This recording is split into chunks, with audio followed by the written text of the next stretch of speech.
Previously. And they end up picking up TJ and Max for the murders. We thought it was a one-man job. Turns out they both did it together. Justice was served.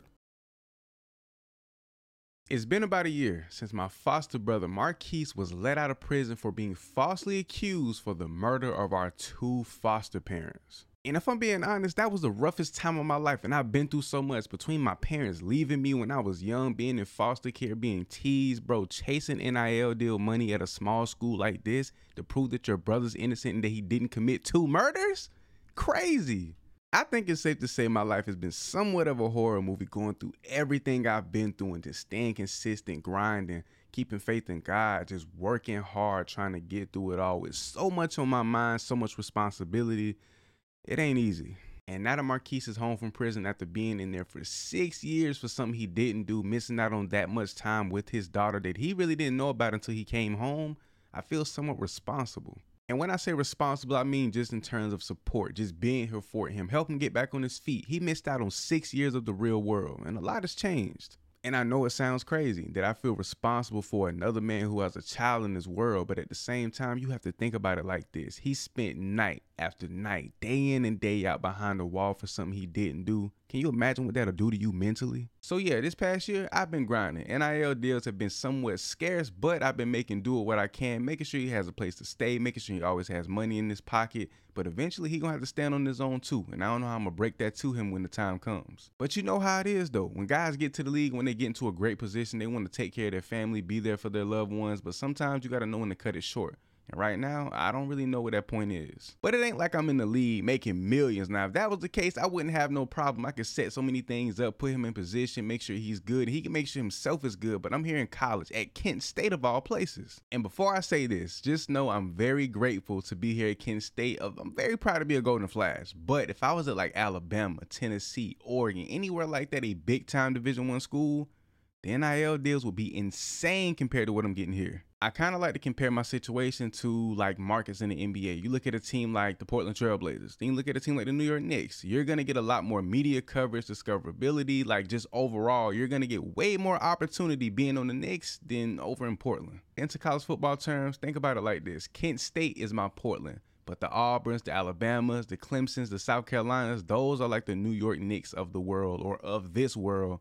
And they just have way more media coverage, way more discoverability, way more opportunity. And if I'm being 100% honest, completely transparent, it took everything in me, every fiber of my being to turn down those big time schools that I just named. They all offered me scholarships to be the #1 guy on their roster. But I wanted to stay loyal to these guys. But the sad thing is, and I hate to say this, here at Kent State, we'll never win anything of importance. We might win a conference championship. We might even have a fantastic regular season, but a national championship or any big time bowl games, we'll never succeed in those because we don't have the talent or resources. And I know no matter how talented I am as an individual, I can't carry an entire team on both sides of the ball at that. So this time next year, I don't know if I'll be making the same decision to just stay loyal and be committed to this team. I might go elsewhere. I got a phone call the other day from a number I did not recognize, which is weird because I only give my number to a select few people, so that in itself was just odd. But it's so crazy because the voice on the other side of the phone sounded so familiar, like a voice I haven't heard in forever, and they didn't say much, but when I did hear what they said, it was kind of weird because I'm thinking maybe, it's a fan on campus or some students or teammates playing a joke. I didn't know what to expect, but one thing they said rung a bell with me.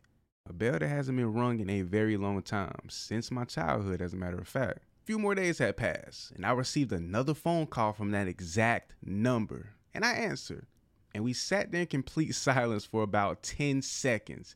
But the first thing I heard come through that phone had my heart drop through the floor. It was a woman's voice, so sweet, so subtle. Amir, is that you?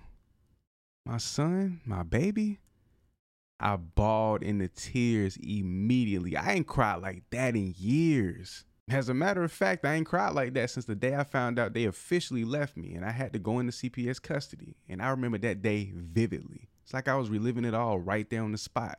Every emotion, everything, I felt it all. And in the moment, I just froze. I didn't know what to say. I never prepared for anything like this or this moment in general because I never thought it'd happen. Verbally reunited with my parents that abandoned me at a young age? Like, what? But after about 30 seconds of complete silence on both ends of the phone, I finally held back all the tears, took a deep breath, and I said, bitch, who is this? Stop playing on my phone.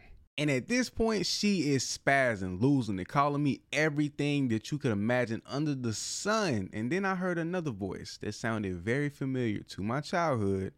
You guessed it, it's my dad, father, whatever you want to call him, or lack thereof. And then dude had the audacity to get on the phone like he had some kind of authority over me. Number one, I'm a grown man. Number two, I haven't seen you since back when I was playing in the sandbox. Number three, the most important, there's probably not enough breath left in your body to deliver the explanation that you owe me for the shit you pulled.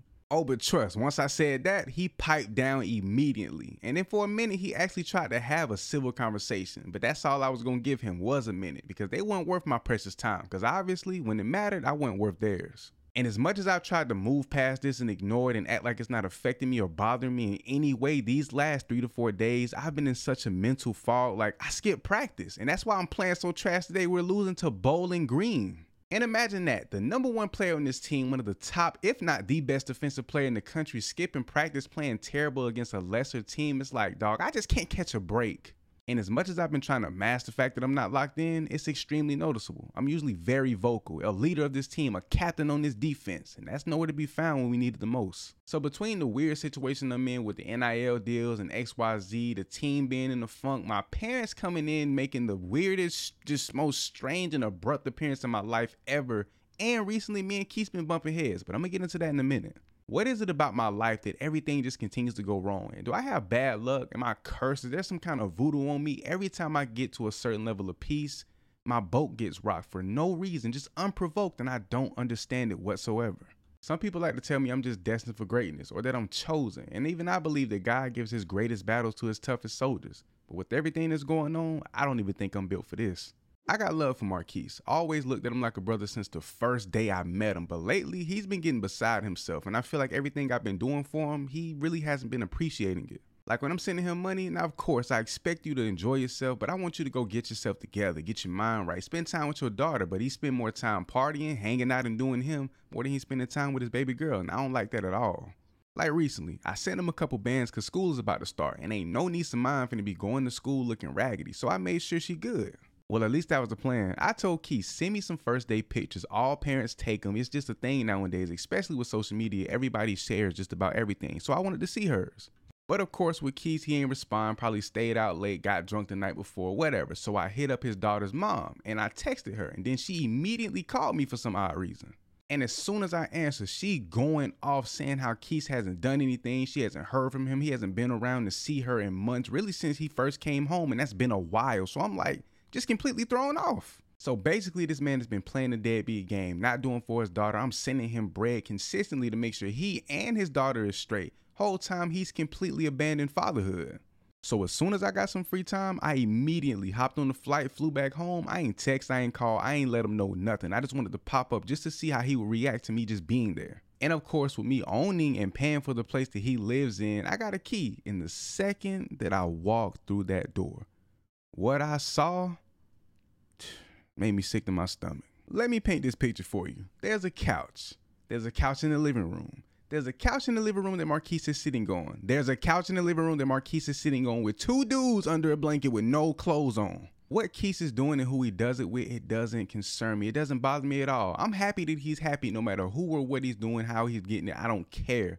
But the fact that your daughter is going to school raggedy and you in here laid up, not working, not being productive, that's what bothers me. So yeah, I don't care about none of that, but more so the one person in this world who has no choice but to lean on you. Your child, you're not there for them. So while you in here getting groovy, she's suffering. And at that point, all I could really do is just stare at him right in his face, square in his eye, and just say her name, Alea.